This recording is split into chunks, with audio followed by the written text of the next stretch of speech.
별이 빛나는 밤에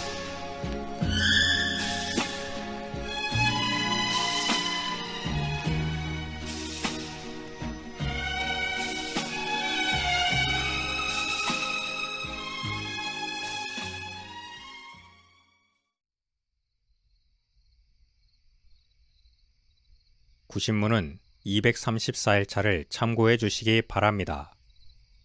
고린도전서 6장에서 사도 바울의 말은 교회의 치리권이 가지는 높은 영적 권위의 성격을 강조하고 있습니다. 교회의 치리, 즉 판단하는 권세는 한 개인에게 있는 것이 아니라 하나님께서 치리회에게 주신 재판권의 열쇠의 권세입니다. 이 권세는 천국문을 열고 닫는 권세로서 땅에서 매면 하늘에서도 매이고 땅에서 풀면 하늘에서도 풀리는 신적인 권세입니다. 물론 이는 영적인 일, 신앙의 일과 관련된 것입니다. 그러나 본질적으로 이러한 신적 권세는 사실상 이 세상 모든 일들에 관하여 그 옳고 그름에 대해서 판단할 수 있는 권세입니다. 왜냐하면 그것은 그 권세를 시행하는 사람이 가진 능력이 아니라 그들에게 부여된 말씀의 능력에서 비롯된 것이기 때문입니다. 하나님의 말씀은 온 세상에 대하여 답이고 길이며 진리입니다. 그리고 땅에 있는 대리 통치자들을 통해 우리 주님께서는 영원전에 택한 백성을 불러 모으기도 하시고 거짓된 영들과 불신자들을 내치시고 그들이 교회에 속하지 않고 복음 진리를 거절하는 것을 통해서 가시적으로 그들에 대한 심판을 드러내십니다.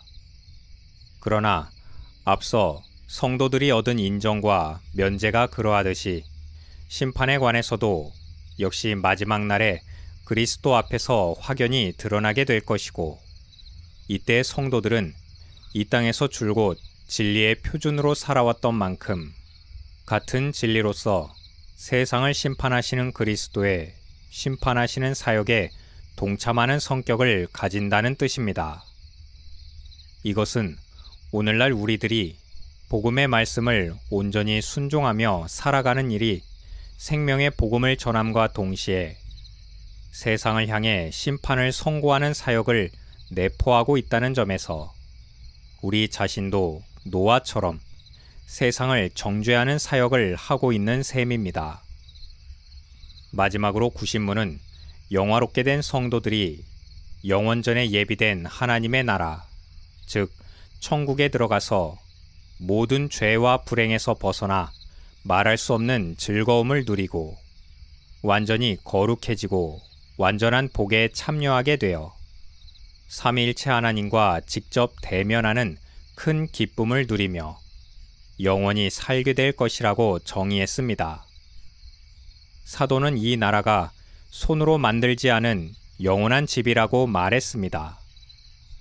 그것이 이 땅의 어떤 환경이나 조건과 비교될 수 없는 것이기 때문에 아무리 상상력을 발휘한다 하더라도 그것을 정확히 묘사하는 것은 불가능할 뿐 아니라 우리의 유한성으로 인하여 이해할 능력이 없기 때문입니다.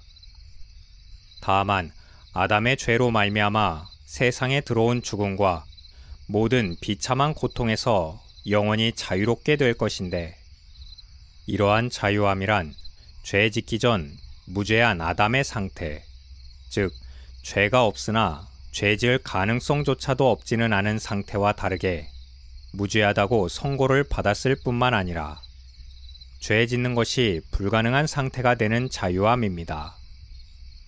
존재와 관련해서는 그렇게 그 나라는 어떠한 시험이나 미혹이나 질병이나 죽음이나 부패한 욕망으로 나아갈 수 있는 기회도 전혀 주어질 수 없는 완전히 복된 상태가 영원히 지속됩니다. 이러한 복은 영혼과 변화된 육체가 함께 누리게 됩니다. 만일 영혼만 그 기쁨을 누리게 되고 육체는 아니라면 참다운 영광을 입은 존재가 아닙니다. 그때의 육체는 더 이상 시간에 종속되지도 않기 때문에 늙거나 질병에 시달리거나 육체적 욕망에 사로잡히지도 않으며 어떠한 결함이나 한계에 갇혀 있지 않을 것입니다.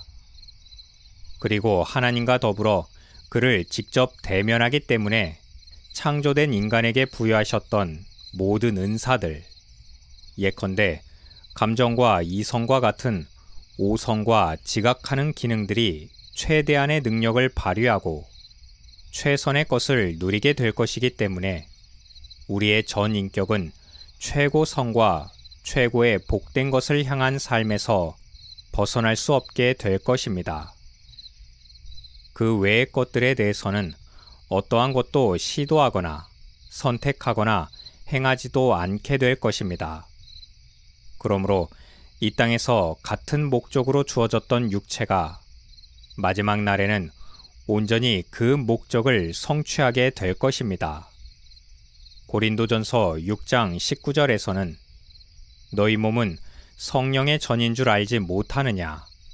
너희는 너희의 것이 아니라 너희 몸을 하나님께 영광을 돌리라고 말씀합니다.